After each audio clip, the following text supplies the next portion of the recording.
আসসালামু আলাইকুম। আমার নাম সুমাইয়া। আমার আব্বা অসুস্থ। আমার দাদা ভ্যান চালায়, দিন রাত কাটাকাটনি করে।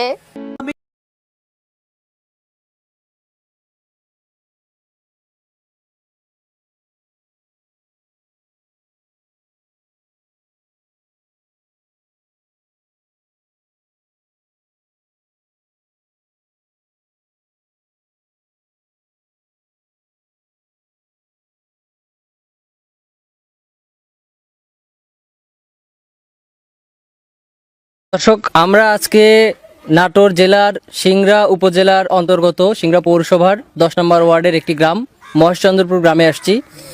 এই গ্রামে এক ভাই আছেন, ওনার নাম জসিমউদ্দিন জনি। উনি একসময় একজন সুস্থ সবল মানুষ ছিলেন, নিজে কাজ করতেন, নিজের পরিবার নিয়ে খুব ভালো ছিলেন, বিয়ে শাদিও করেছিলেন, ওনার একটা সন্তানও ছিল। কিন্তু ভাগ্যের পরিহাসে উনি হঠাৎ করে অসুস্থ হয়ে পড়েন। তারপর ওনার পরিবার ওনাকে চিকিৎসা করেন। চিকিৎসা করার জন্য ওনাদের যতটুকু সামর্থ্য ছিল সে পরিমাণে করে যখন হয়নি, তারপরে ওনাদের যে জায়গা জমিগুলো ছিল সেগুলো বিক্রি করতে হয়েছে। ওনার বাবা একটা ব্যবসা করতো, ব্যবসা থেকে যে টাকা পেত সেই টাকা দিয়ে চিকিৎসা করতে গিয়ে ব্যবসার মূলধন আর ঠিক থাকে না। উনি একটি ভ্যান কিনে নিয়ে ভ্যান চালান। এইভাবে ওনাদের সংসার দিন দিন এমন একটা পরিস্থিতির মুখে চলে আসছে যে এখন একদিন যদি ওনার বাবা ইনকাম করতে না পারেন তাহলে ওনার চিকিৎসার জন্য ওষুধ কিনতে পারেন না, ওনাদের পরিবার খাওয়া পড়ার ব্যবস্থা হয় না। আজকে আমি আপনাদের কাছে এই ভিডিওর মাধ্যমে ওনার পরিবারের অবস্থা তুলে ধরবো এবং সেই সাথে আমাদের সকলের সহযোগিতায় উনি হয়তো আবার সুস্থ স্বাভাবিক জীবনে ফিরে আসবেন। তো চলুন, ওনার একটি ছোট মেয়ে আছে, তার সঙ্গে আমরা একটু কথা বলি। তোমার নাম কি? আমার নাম সুমাইয়া। আচ্ছা, তুমি কোন ক্লাসে পড়ো? 5-এ। ক্লাস 5-এ পড়ো। তোমার বাবা তো অসুস্থ, আমরা সবাই জানি। কতদিন থেকে তোমার বাবা অসুস্থ? 8 বছর ধরে। তুমি তার মানে তুমি তো তখন ছোট থেকে দেখতেছো তোমার বাবা অসুস্থ? ও আচ্ছা। তোমার বাবার চিকিৎসার জন্য তো তোমার দাদা বা তোমার পরিবার অনেক কষ্ট করতেছে, তাই না? তোমার মা কোথায়? আমার মা ঢাকা। তোমার মা ঢাকা? তোমার মা তোমাদের সঙ্গে থাকে না? না। তোমার বাবা এই যে অসুস্থ হয়ে আছে, তোমার কেমন লাগে? তুমি একটু তোমার নিজের ভাষায় বলো। আমার বাবা অসুস্থ, আমার বন্ধুরা ঘরে বাবার কাছে অনেক কিছু চায়, আমার বাবার কাছে আমি কিছু চাইতে পারি না। আমার দাদা ভ্যান চালায়, আমার দাদার কাছেও কিছু চাইতে পারি না। ঈদ চাইলে একটা কিছু কিনতে পারি না, আমাদের কোনো আনন্দ নাই।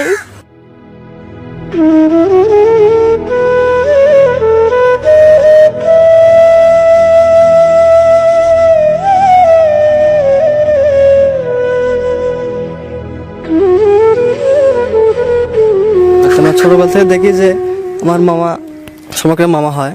আমার মামা এই মেকারে কাজ করতো, ভ্যান সারতো, সাইকেল সারতো, ইয়ে করতো। এই সাইকেল সারতে সারতে হঠাৎ করে আপনার এই হাঁটুর দিয়ে কাম করতে করতে হাঁটুর হঠাৎ করে ছুটে যায়। আচ্ছা। এই ছুটে যাওয়ার পর থেকে আস্তে আস্তে অসুস্থ হয়ে যায়। তার 1.5 বিঘা জমি ছিল, 1.5 বিঘা জমি সে বিক্রি করে তা ঢাকাতে নিয়ে যায় তার চিকিৎসা নেওয়ার পর জমি দেওয়ার 1000 টাকাতে বেঁচেছিল, সেই টাকা সব শেষ হয়ে গেছে। শেষ হয়ে যাওয়ার পরে আরও টাকা লাগবে, নিয়ে যেতে হবে ইন্ডিয়া। বড় ডাক্তার বলেছে যে ইন্ডিয়া নিয়ে গেলে ভালো হবে।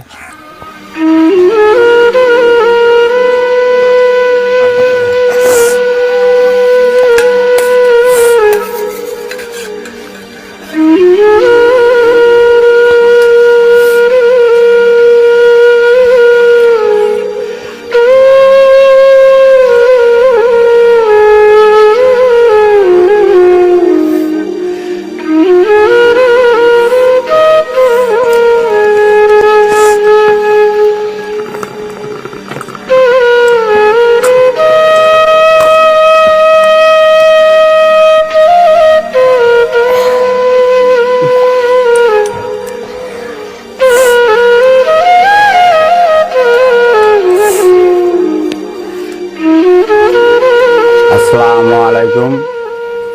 আমার নাম আলে হোসেন। আমার বাড়ি নাটোর জেলা সিংড়া থানা মহেশচন্দ্রপুর গ্রাম। এটা আমার ছেলে জসিমউদ্দিন জনি। আমার ছেলে 8 বছর হলে অসুস্থতা ভুগছে। আগে মেকারে কাজ করতে করতে ওই হাতের থেকে হাতুড় ছুটে যেত, হাঁটে যেতে পারতো কিন্তু দৌড় মারতে পারতো না। এইভাবে আস্তে আস্তে অসুস্থ হয়ে পড়ে।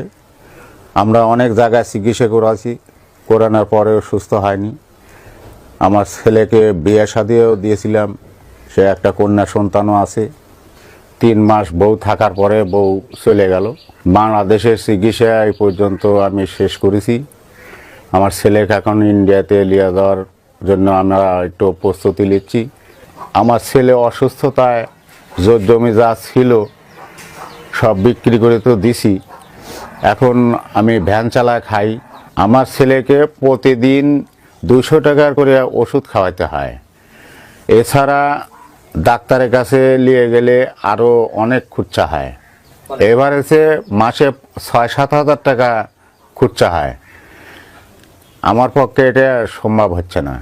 আমার স্বামী আগে ব্যবসা বাণিজ্য করতো, সারাদিন ঘুরিয়ে খাইতে একবেলা ব্যবসার কামাই করে। সেই স্বামী এখন রাত 10টা-12টা পর্যন্ত ভ্যান খাটে। স্বামীরও ডায়াবেটিসে ওষুধ খায়। সে যদি আল্লাহ না করে কিছু হয় তো আমার পরিবার কি হবে আমি নিজে বলতে পারি রে। আমার সালের উন্নত চিকিৎসার জন্য আমি আপনার কাছে দোয়া চাই, আমি কিছু সাহায্য চাই যাতে আমার সন্তানকে আমি ইন্ডিয়াতে দেখে আসতে পারি।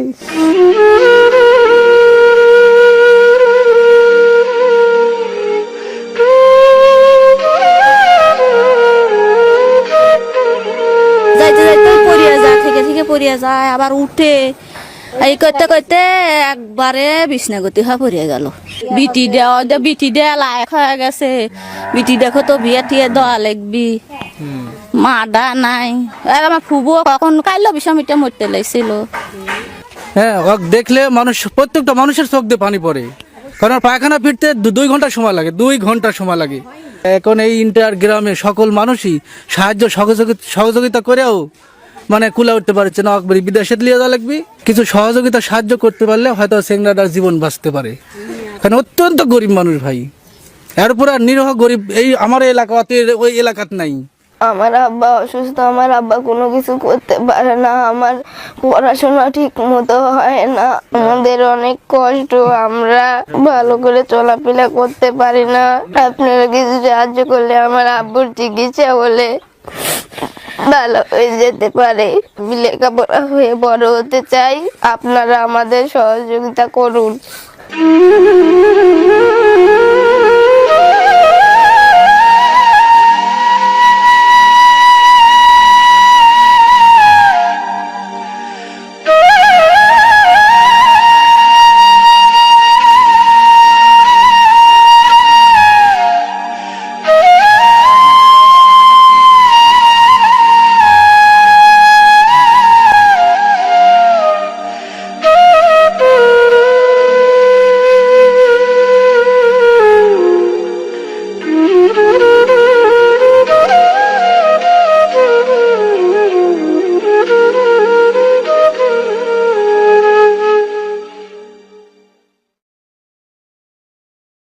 দর্শক, আপনাদের তো এই পরিবার সম্পর্কে সমস্ত কিছুই দেখালাম। এখন আমরা সবাই মিলে সহযোগিতা করলে হয়তো জনি ভাই আবার সুস্থ স্বাভাবিক জীবনে ফিরে আসবেন। এখন আমি আপনাদের একটা কথা বলতে চাই, সেটা হচ্ছে যে আমরা অনেকেই সাহায্য করতে চাই, সহযোগিতা করতে চাই, কিন্তু ভাবি কত টাকা দিব, কিভাবে সাহায্য করব। তো এখন বর্তমান সময়ে সারা দেশ থেকে যে কোনো জায়গা থেকে টাকা পাঠানো খুবই সহজ। বিকাশ, রকেট এগুলোর মাধ্যমে আপনারা পাঠাতে পারেন। আমরা আপনাদের স্ক্রিনে জনি ভাইয়ের নাম্বার দিয়ে দিব এবং এই নাম্বারে আপনারা চাইলে সাহায্য পাঠাতে পারবেন। এবং আরেকটি বিষয়, আমরা অনেক সময় ভাবি যে কত টাকা পাঠাবো। আপনারা যার যা সামর্থ্য, সেটা 100 হতে পারে, 200 হতে পারে, 500 হতে পারে, 1000 হতে পারে, এমনকি যদি 10-20 টাকাও হয় সেটাও আপনারা পাঠাতে পারেন। আপনারা একজনের হয়তো 10 টাকা অনেক ছোট, কিন্তু আমরা যদি এরকম 100 জন বা 1000 জন 10 টাকা করেও পাঠাই, তাতেও কিন্তু দেখা যাচ্ছে যে একটা বড় অ্যামাউন্ট হয়, যেটা হয়তো তার প্রাত্যহিক চিকিৎসার ঔষধ যে পত্র সেই খরচে ব্যয় হতে পারে। তবে আমরা চেষ্টা করব আমরা আমাদের সাধ্যমতো যতটুকু সাহায্য করা যায় তাদেরকে সাহায্য করার। অনেকে সিগারেট খান, সারাদিনে হয়তো 2, 4, 5, 10টা সিগারেট খান, তাদের কিন্তু ওই সিগারেটের খরচও 50 টাকা 100 টাকা হয়ে যায়। তো আমাদের একদিনের এই অপচয়ের খরচটা যদি আমরা জনি ভাইয়ের জন্য দেই, তাহলে হয়তো ওনার পরিবারটা উপকৃত হবে।